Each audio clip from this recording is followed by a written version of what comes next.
देश दुनिया के तमाम बड़े मुद्दों के पीछे का सच। सनमार्क प्रेजेंट्स एडिटर्स कट। बांग्लादेश में लगातार हिंदुओं की हत्या हो रही है। भारत सरकार कई बार कई तरह के रिमाइंडर उनको दे चुकी है, कह चुकी है कि हिंदुओं पर अत्याचार बंद कीजिए। वैसे भी भारत में केंद्र में भाजपा की सरकार है, भाजपा के नेतृत्व वाली सरकार है जो खुद को हिंदुत्ववादी पार्टी बताती है। इस लिहाज से उसके ऊपर और दबाव बन जाता है। लेकिन अगर हम कहें कि उसी पार्टी की सरकार ने 10,000 एकड़ जमीन बांग्लादेश को परोस दी थाली में, यकीन कर पाएंगे? ऐसा ही हुआ था। नमस्कार दोस्तों, आज हम बात करने वाले हैं भारत और बांग्लादेश को लेके कि वहां पे बांग्लादेश में हिंदुओं पर जो अत्याचार हो रहे हैं उनका मुकाबला भारत कैसे कर सकता है। आखिर भारत क्यों 1971 जैसा युद्ध नहीं कर सकता, भारत बांग्लादेश पर आक्रमण क्यों नहीं कर सकता, या भारत के पास और कौन कौन से ऐसे तुरुप के इक्के हैं जिनका उपयोग करके बांग्लादेश का कान ऐंठा जा सकता है, मरोड़ा जा सकता है।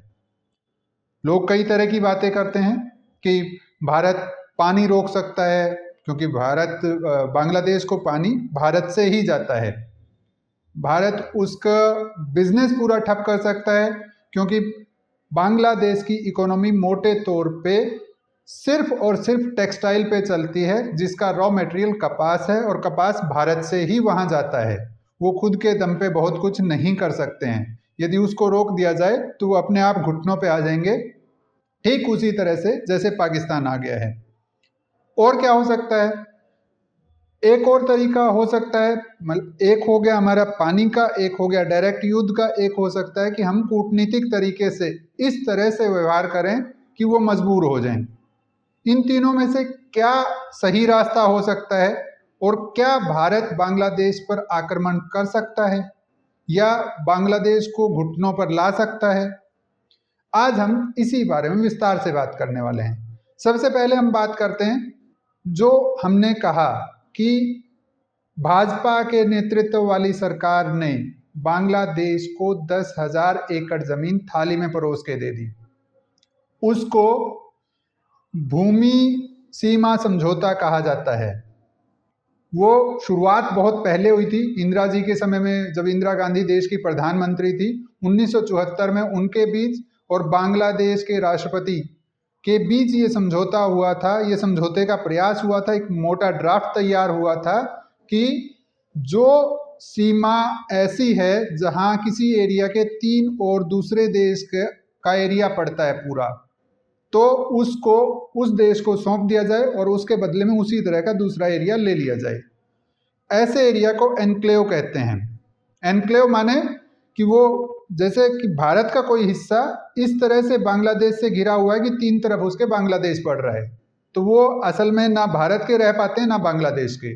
सेम चीज कि बांग्लादेश का कोई एरिया जिसमें 3 तरफ भारत की सीमा लगती हो, तो वो असल में ना बांग्लादेश के हो पाते हैं ना भारत के।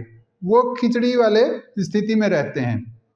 उससे निपटने के लिए इस समझौते की प्लानिंग 1974 में हुई थी, लेकिन इसको अंतिम रूप दिया गया 2015 में। भारत के संविधान का 100वां संशोधन करके इसको मान्यता दी गई। इसके तहत भारत ने उनको टोटल 10,000 एकड़ जमीन ज्यादा दी। 10,000 एकड़ मतलब 111 भारतीय एनक्लेव जो हैं वो बांग्लादेश को सौंप दिए गए, और उसके बदले में 51 बांग्लादेशी एनक्लेव भारत ने ले लिए। जो भारत ने उनको सौंपा वो था 17,160 एकड़ जमीन, और जो बांग्लादेश से हमें मिली वो थी लगभग 7,110 एकड़ जमीन। यानी हमें सीधे तौर पे 10,000 एकड़ का घाटा हुआ। आखिर ऐसी क्या मजबूरी रही होगी कि हमने 10,000 एकड़ जमीन यूं ही सौंप दी? मामला ये था कि उसके कारण सीमा विवाद बहुत बड़ा हुआ था। ये तय ही नहीं हो पा रहा था कि भारत की सीमा बांग्लादेश के साथ कहां से होके गुजरी, कहां से नहीं। उसी का स्थायी समाधान करने के लिए, परमानेंट सॉल्यूशन करने के लिए सरकार ने ये डिसीजन लिया कि कुछ गांव, कुछ एरिया आप हमें दे दो, कुछ हम आपको दे देते हैं, और लाइन सीधी कीजिए। सीमा जो है, सीमा विवाद खत्म कीजिए। भारत इसके लिए उतावला क्यों था? क्योंकि वहाँ से लगातार घुसपैठ हो रही थी भारत में, खास करके पश्चिमी बंगाल से लगते एरिया से। इसी कारण से उस समझौते को अंतिम रूप दिया गया और 10,000 एकड़ जमीन उनको एक्स्ट्रा दे दी गई। उसका बड़ा फायदा ये हुआ कि वहां पे अब हम तारबंदी कर पा रहे हैं, अब हमारी बीएसएफ वहां परमानेंट रूप से तैनात है और घुसपैठ बहुत हद तक खत्म हो गई है वहां से। हालांकि पूर्वोत्तर के कुछ राज्यों में अभी भी सीमा खुली पड़ी है और वहां से घुसपैठ आराम से हो रही है। अब आते हैं वर्तमान पर।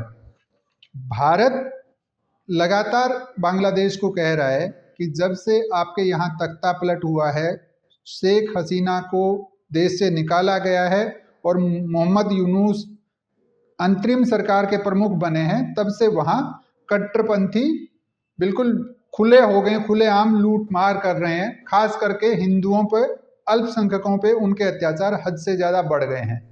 उनके हौसले इसलिए भी बढ़े कि यूनुस ने सत्ता में आते ही जमाते इस्लामी जैसी बैन कट्टरपंथी पार्टी से बैन हटा लिया।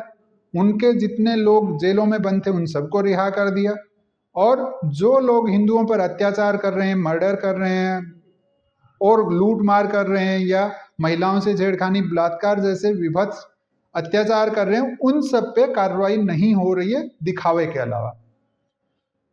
अंदाजा इसी से लगाया जा सकता है कि पिछले 18 दिन में 9 हिंदुओं को वहां मार डाला गया है। उन हिंदुओं को जो अपनी रोजी रोटी कमा के पूरा परिवार पाल रहे थे। तो असल में ये कहा जा सकता कि 9 परिवारों पर सीधा आघात किया गया, यानी हर 2 दिन में एक हिंदू की हत्या वहां हो रही है। और ये वो आंकड़े हैं जो सामने आ रहे हैं, जो दर्ज किए जा रहे हैं। इसके अलावा पता नहीं कितने मारे जा रहे होंगे, लूटे जा रहे होंगे। तो ऐसी क्या मजबूरी है कि भारत लगातार कह रहा है कि आप रोकिए और वो रोक नहीं रहे हैं? भारत इतना विवश क्यों महसूस कर रहा है? क्यों कोई कार्रवाई नहीं कर रहा? क्या भारत को अटैक कर देना चाहिए? आप तुलना करने बैठेंगे कि भारत की आर्मी कितनी बड़ी है, उनकी कितनी है, भारत के पास कितने हथियार हैं, कितने टैंक हैं, कितनी तोपें हैं, कितने लड़ाकू विमान हैं, कितने पनडुब्बी हैं, कितने जलपोत हैं, मतलब युद्धपोत हैं। इन सब की तुलना करेंगे तो वो हमारा 10वां हिस्सा भी नहीं है कहीं पे। बांग्लादेश दूर दूर तक कहीं नहीं है। तो वो ऑप्शन तो सदा से खुला है, वो तो भारत जब चाहे तब कर सकता है। और वर्तमान में जैसे हालात पूरी दुनिया में बने हुए हैं, कोई दूसरा उनकी मदद के लिए सामने भी बड़ी मुश्किल से ही आएगा। लेकिन कहते हैं कि जब आप तरक्की कर रहे हो तो आपको विवादों से बचना चाहिए। भारत ठीक वही तकनीक अपना रहा है कि अभी हम आगे बढ़ रहे हैं तो हमें युद्ध जैसे झमेले में पड़ने की जरूरत नहीं है। हम कूटनीतिक तरीके से चीज़ों को सॉल्व कर लें, उनका हल निकाल लें, उनका समाधान निकाल लें। तो भारत के पास रास्ता क्या? एक बड़ा तुरूप का इक्का भारत के पास है, वो है जल संधि, गंगा जल संधि। 1996 में 12 दिसंबर 1996 को भारत और बांग्लादेश के बीच जल संधि पे हस्ताक्षर हुए थे। इसके तहत ये डिसाइड हुआ था कि गंगा का पानी भारत और बांग्लादेश के बीच 50-50% बांटा जाएगा। इसमें 3 शर्तें हैं। यदि पानी का स्तर 70,000 क्यूसिक है तो दोनों देश आधा आधा लेंगे, 75,000 क्यूसिक से ज़्यादा है तो भारत आधे से ज़्यादा लेगा, यानी 40,000 क्यूसिक लेगा और बाकी बांग्लादेश को दे देगा। इसी तरह से इन दोनों में बंटवारा हुआ। यदि भारत वो पानी रोक दे या उसको डाइवर्ट कर दे तो बांग्लादेश की हालत ख़राब हो जाएगी। ये वही बांग्लादेश है जो भारत को कि सिलीगुड़ी जो कॉरिडोर है, जिसको चिकन नेक कहा जाता है, सिलीगुड़ी गलियारे को, उसको काटने की बात कर रहा है चीन में जाके। ये वही बांग्लादेश है जो कह रहा है कि यदि उस गलियारे को काट दिया जाए तो पूर्वोत्तर पूरा का पूरा हमारे हिस्से में आ सकता है। लेकिन वो भूल रहा है कि उसी तरह का गलियारा उसके भी दक्षिण में, ठीक बांग्लादेश के दक्षिण में 21 किलोमीटर चौड़ा उसी तरह का गलियारा है और भारत के लिए उसको काटना भी कोई बड़ा मुश्किल काम नहीं होगा। तो वो विकल्प नहीं है, लेकिन पानी वाला विकल्प वो हो सकता है। दूसरा, ये संधि 30 साल के लिए हुई थी। जो गंगा जल संधि है वो 30 साल के लिए हुई थी और 30 साल इसी साल पूरे होने वाले हैं, यानी दिसंबर 2026 में उस जल संधि के 30 साल पूरे हो जाएंगे, वो एक्सपायर हो जाएगी। अभी दोनों देश उस पर बात कर रहे हैं कि उसको रिन्यू किया जाए तो किस आधार पे किया जाए, कौन सा देश कितना पानी लेगा। पानी बड़ा हथियार हो सकता है भारत के लिए। कैसे कि पानी के दम पे ही भारत ने पाकिस्तान को पर बिना अटैक किए, बिना कोई और हमला किए, ऑपरेशन सिंदूर के अलावा उसे घुटनों पे ला दिया है। उनको लगातार डर सता रहा है कि भारत पता नहीं कब उनका पानी रोक देगा। यदि इसी तरह का डर बांग्लादेश में भी पैदा हो गया तो कम से कम ये जो हिंदुओं पर हमले हो रहे हैं ये बहुत हद तक कम हो सकते हैं। या इसका उल्टा भी हो सकता है कि कट्टरपंथी और उकसाव हो जाएं, फिर चीज़ें हाथ से निकल जाएंगी और चीज़ें बिगड़ती चली जाएंगी। उसके लिए भारत को तैयार रहना होगा। तीसरा है व्यापार का हमारा हथियार। भारत बांग्लादेश को बहुत तरह का कच्चा माल देता है, मशीनरी देता है, बिजली देता है, पानी देता है, इतनी सारी चीज़ें, और खाने के लिए चावल तो पूरा का पूरा भारत से ही जाता है। अभी वो किसी तरह पाकिस्तान से 50,000 टन चावल मंगाने का प्रयास कर रहे हैं, समझौता किया है। अदरवाइज भारत चावल ना दे तो बांग्लादेश के भूखे मरने की नौबत आ जाएगी। भारत ने बीच बीच में हल्के फुल्के झटके दिए भी हैं उनको, ये एहसास कराने के लिए कि तुम हम पर निर्भर हो। बांग्लादेश का बहुत सारा निर्यात भारत की सीमा से होके, भारत की ज़मीन से होके जाता है, खास करके नेपाल, भूटान जैसे देशों को। तो भारत ने उनको भी रोक दिया था और अपनी चौकियां बंद कर दी थी। क्यों? क्योंकि वहाँ हिंदुओं पर अत्याचार लगातार बढ़ रहे थे। उसके बाद उनकी अकल कुछ ठिकाने आई और मामला शांत हो गया था। अब फिर चीज़ें भड़कने लगी हैं और उसके पीछे सीधे सीधे मोहम्मद यूनुस का हाथ है, जो वहाँ अंतरिम सरकार के मुखिया बने बैठे हैं। क्यों? क्योंकि वो नहीं चाहते कि फरवरी में वहाँ इलेक्शन हो। इलेक्शन होंगे तो वहाँ चुनी हुई सरकार आ जाएगी और उनको गद्दी छोड़नी पड़ेगी। इसीलिए वो कट्टरपंथियों को खुली छूट दे रहे हैं, इसीलिए वो माहौल बिगाड़ने की लगातार कोशिश कर रहे हैं, इसीलिए वो लगातार भारत पर आक्षेप लगा रहे हैं। आपने देखा होगा उस्मान हादी का केस। उस्मान हादी वही युवक था जो कथित छात्र आंदोलन में सबसे आगे था, जिसमें शेख हसीना का तख्ता पलट हुआ। उसका मर्डर कर दिया गया क्योंकि वो चुनाव लड़ने वाला था। उसके मर्डर से सीधे तौर पे ये होना ही था कि छात्रों में, युवाओं में आक्रोश भड़केगा और वो भारत के खिलाफ हो जाएंगे। उसी टाइम पे, उसी मौके का फायदा उठाने के लिए मोहम्मद यूनुस और उनके आसपास के जो सलाहकार हैं, उन्होंने सीधे तौर पे भारत पे आक्षेप लगाए।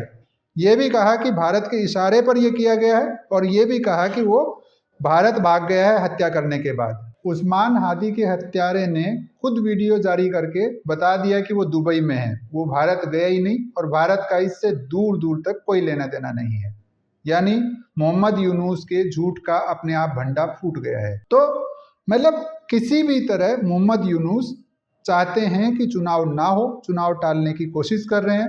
इसीलिए, सिर्फ इसीलिए भारत भी शांत है, बहुत आक्रामक रुख नहीं दिखा रहा है, सिर्फ बयान जारी करते हैं कि आप लोग हिंदुओं की रक्षा कीजिए, अल्पसंख्यकों की रक्षा कीजिए।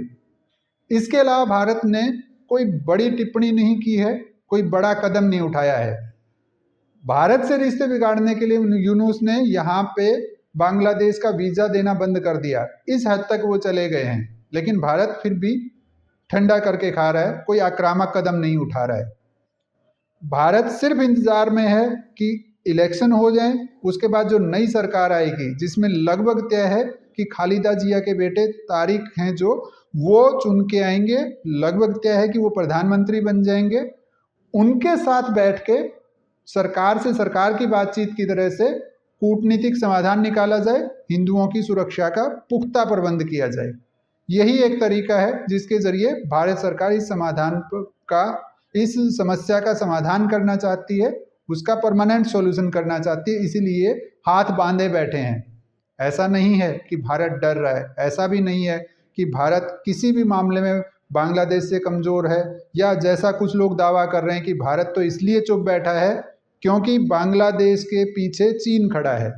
निसंदेह चीन का सपोर्ट है बांग्लादेश को, पाकिस्तान की तरह, लेकिन पाकिस्तान जितना नहीं है। दूसरी बात, चीन जब भी खड़ा होगा, यदि उसको बांग्लादेश और भारत में से एक को चुनना होगा तो वो भारत को चुनेगा, क्योंकि भारत बड़ा बाजार है और असली खेल बिजनेस ही होता है। और ख़ास करके चीन के मामले में, चूँकि उसकी पूरी इकोनॉमी निर्यात पे टिकी है, तो भारत बहुत बड़ा आयात वहाँ से करता है, वो भारत को बहुत बड़ा निर्यात करता है, इसलिए भारत से रिलेशन वो बहुत ख़राब नहीं करना चाहेगा। इस समय तो बिल्कुल नहीं, क्योंकि अमेरिका के साथ उसके रिश्ते पहले से बिगड़े हुए हैं। ऐसे में संभावना यही है कि फरवरी तक, जब तक इलेक्शन नहीं हो जाता, तब तक हिंदुओं पर अत्याचार बांग्लादेश में होंगे, हो सकता है वो और बढ़ जाएं। लेकिन भारत की तरफ से कोई विशेष प्रतिक्रिया इस दौरान नहीं आने वाली। हमला दूर की बात है, पानी रोकना दूर की बात है, कोई कड़ी प्रतिक्रिया तक भारत नहीं देगा, ये तय मानिए। बाकी आगे आगे देखिए होता है क्या। नमस्कार।